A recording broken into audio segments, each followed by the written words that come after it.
بسم اللہ الرحمن الرحیم۔ مشکوٰۃ شریف کی حدیث چمک رہی ہے۔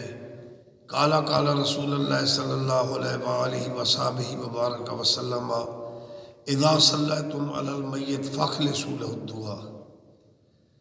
اس حدیث پاک کے ضمن میں مشکوٰۃ شریف کی شرح بظاہر حق میں علماء دیوبند نے جنازے کے بعد دعا مانگنے کا جواز فراہم کیا ہے۔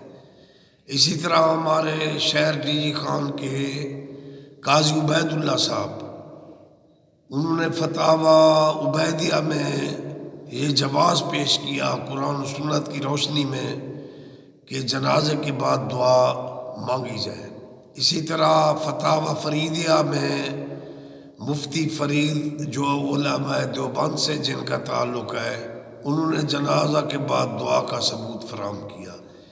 اس لیے جو اب اپنے آپ کو علماء دیوبند سے ایڈ کرتے ہیں اور جنازہ کے بعد دعا کے منکر ہیں، مناظرے کرتے ہیں، جو منکرین دعا ہیں وہ منکرین خدا ہیں۔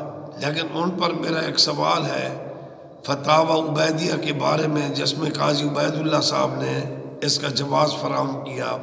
انور شاہ کشمیری نے بخاری شریف کی شرح میں جنازے کے بعد دعا کا ثبوت فراہم کیا، اور مشکوٰۃ کی شرح میں مظاہر حق میں علماء دیوبند نے جنازے کے بعد دعا کو مستحسن قرار دیا۔ تو اس لیے جو آپ کے اکابرین جنازے کے بعد دعا مانگتے تھے اور ان کے فتاوی موجود ہیں، تو پھر خدا را دعاؤں کے پیچھے کیوں پڑ گئے ہو؟ اپنی اصلاح کرو، اور ہمیں کس لیے روکتے ہو جب تمہارے اکابرین بھی مان رہے ہیں؟ خیر، ہم تو ویسے بھی مانتے ہیں دعاؤں کو۔ اللہ تعالیٰ منکرین دعا کی شر سے بچائے۔ جو منکرین دعا ہیں در حقیقت منکرین خدا ہیں۔ ہم اللہ والوں سے دعا نہیں مانگتے، اللہ والے ہمارے لیے دعا مانگتے ہیں۔ اللہ والے دی دعا ہوندی ہے، اللہ والے دی دعا ہوندی ہے، رب دی عطا ہوندی ہے، منکر دے منہ وچ مٹی تے سوا ہوندی ہے۔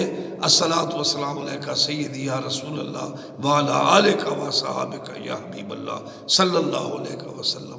اللہ حق